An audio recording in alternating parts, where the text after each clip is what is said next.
Sam, it's clear that what's critical as we address a whole range of issues that humanity is facing today is that we constantly are imbued with a spirit of innovation. You've spent a great deal of your career really advocating and practicing various methodologies for innovation. Could you speak to its importance you see in the unfolding world that's before us? Innovation is going to be very critical in the 21st century to really bring prosperity to a large number of people. I always look at research as something where you spend money to create knowledge. Innovation is something where you take knowledge and create wealth. We need to innovate everywhere. Unfortunately, when we think of innovation, we think of science and technology, laboratories, universities. But innovation is more about a platform. You need innovations in education, health, agriculture, government, transport, in your own life. I got to reinvent myself. I got to redefine as I go along. I can't be what I was 20 years ago or 30 years ago. Every decade, every 5 years, I got to redefine myself. Who am I? What am I trying to do? What tools I have that I didn't have 10 years ago? I have seen it all. First, I work on vacuum tubes, then transistors. I bought 2-input NAND gate for $35. I bought 16-bit memory for $16. From there to come here, as technology changed, I also had to change. Sure. So if I'm not willing to do a little bit of soul searching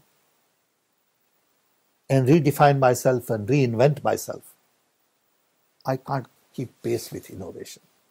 So one, innovation is all about a platform. Two, innovations require ecosystem. You can't do it on your own. You got to partner with the right people. Innovations require partnering with education institutions, investment bankers, venture capitalists, patent attorneys, business development people, markets, customers, supply chain. All of the ecosystem has to be really right for innovation to flourish. And innovation also requires ability to accept failure. Because from failure, sometimes you learn more than from successes. If you are afraid to fail, you can't innovate. So you got to see how things are today, how things would be tomorrow, and then you have to figure out how do you get from here to there. Yeah. Unfortunately, innovations are only seen as part of the research and development. Innovations also require understanding of drivers of innovations. For me, driver is really bottom of the economic pyramid. And it's not about looking at bottom of the economic pyramid as market, but it is about looking at bottom of the economic pyramid to improve their income. How do I help them to increase their income is a challenge. And that's where I think we need to define drivers. Like, do you want durable product or you want disposable product? You have to really understand this. The implication of disposable product on waste management, on everything else versus durable products. Huge environmental differences. Big, but you got to define all that as part of the innovation. Yeah. Okay. And then you really need also a lot of discourse on innovation. See, many times people lose ability to question and they take things as they are given. When you lose ability to question, you lose ability to innovate. I'll give you one or two examples from my own personal experiences. In 1972, I had a friend whom I had invited to come have dinner with me at 7:30 in the evening. I forgot about it. I had my dinner, and the guy shows up at 7:45. So he rings the bell, and I asked him, I said, what happened? He said, you invited me for dinner. And I realized that I made a mistake. So I didn't tell him that I've already eaten. So my wife cooked something, and he and I ate together at 8:30. That night, since I had 2 meals in 2 hours, my stomach was upset. So I started asking, saying, what really happened? Very simple answer came to me, that the diary in which I wrote 7:30 dinner didn't read. It was a read-only diary, write-only diary, not read. So I said, okay, we need to design something. So I started designing next day, electronic diary. So you have a message time, real time. When these two match, message appears with a beep. So I can program 7:30 dinner, and at 7:30 it'll beep and say dinner, dinner. Dumb idea. I filed a patent. Got a patent in 75, and then totally forgot about it. Didn't pay much attention. Went to India, worked with the Prime Minister Rajiv Gandhi. And then I came back to US to put my personal life in order and realized that everybody is using this diary. Manufactured by Toshiba, Sharp, Radio Shack, TI, Hewlett Packard, Casio. So I wrote to them, I said, hey, this is my idea, my invention.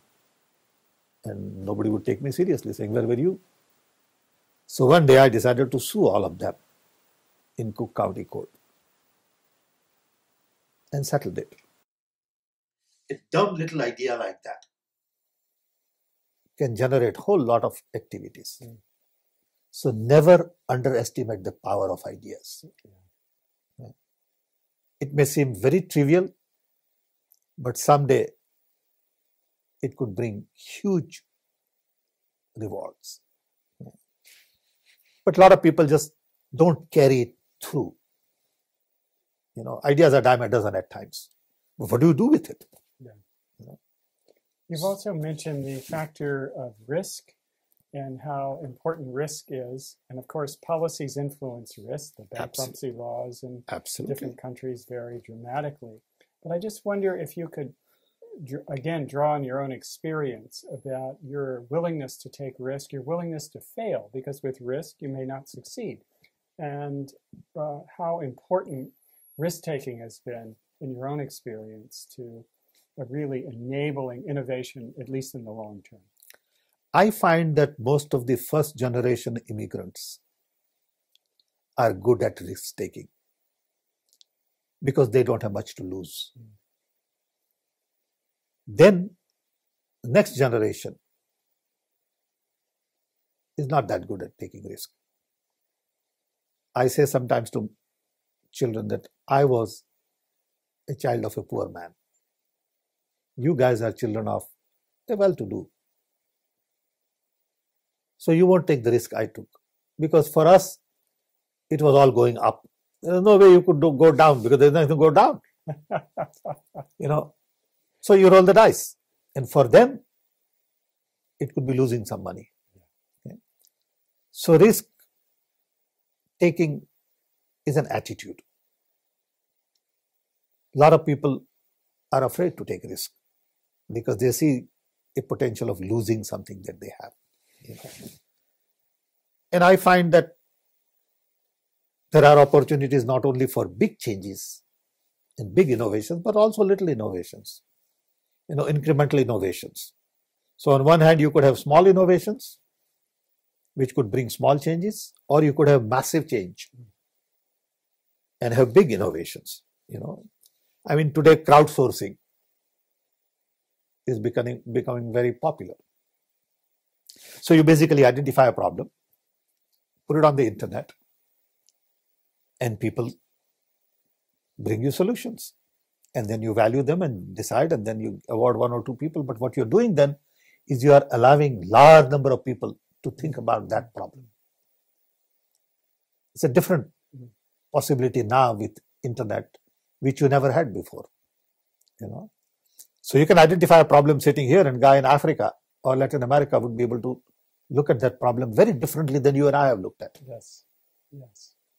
So crowdsourcing has this great ability to bring different kind of people to look at the same problem very differently. Well, that's also redefining risk, actually. Absolutely. You get more inputs. Because the guy sitting in Africa has no risk. Yeah. So he can think wild. Yeah. Sitting here, you're risk covered. So you don't want to really take that big jump, So I think innovation is going to be the key going forward.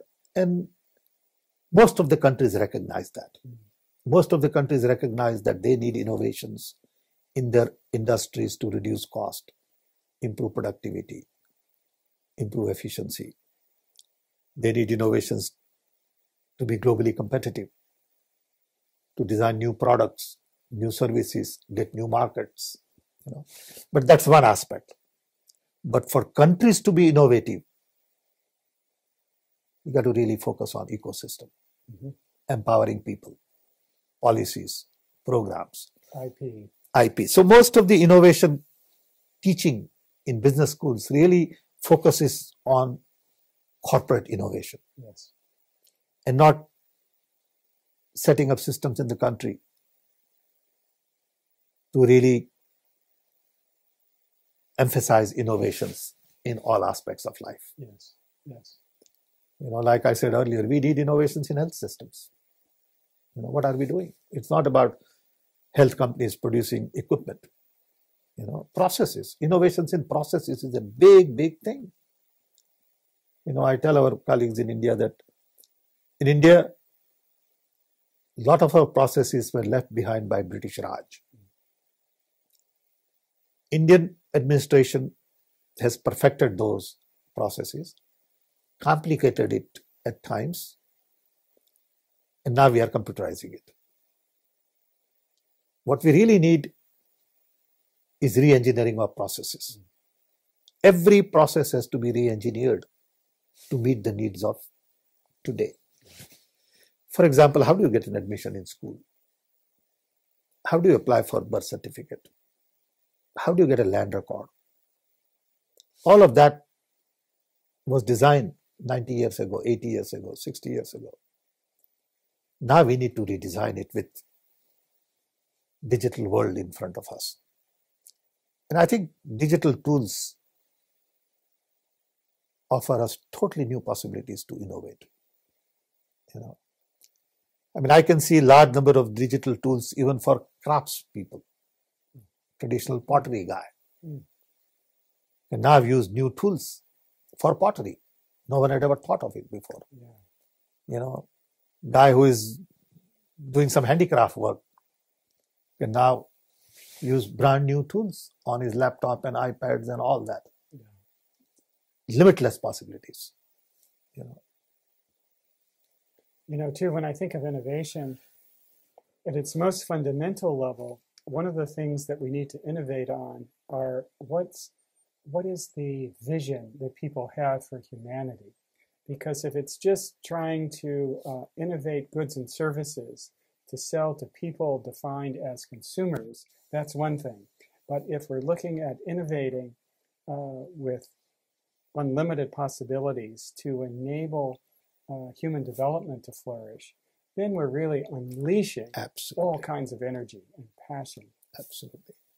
I think end of the day, it is the quality of life. Yeah. All these GDP, GNP don't really summarize the ultimate goal. Ultimate goal is to really have better quality of life.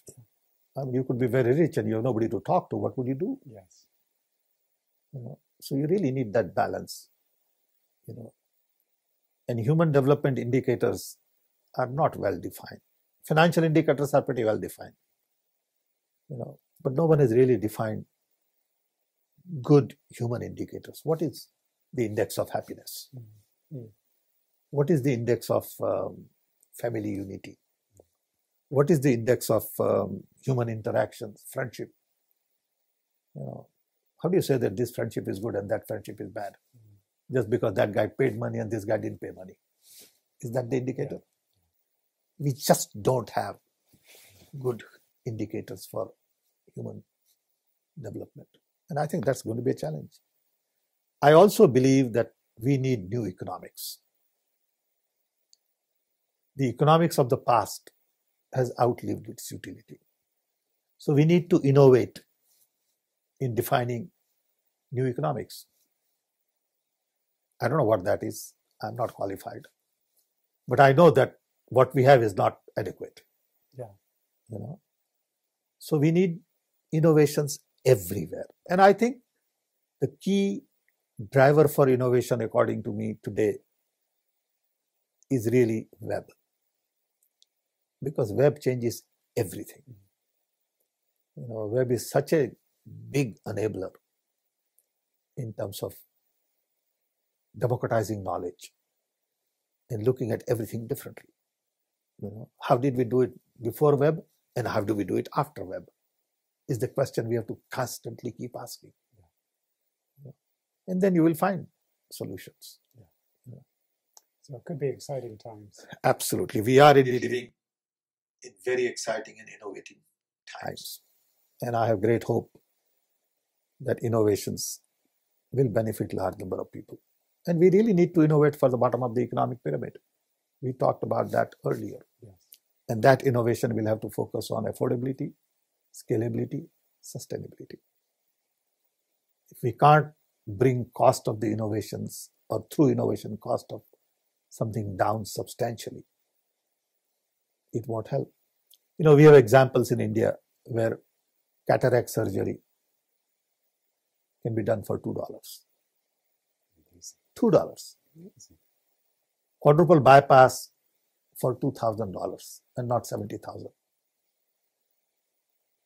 Now, if we can do the same thing to price of tomato, price of rice, price of clothing, then you have made a difference. Yeah.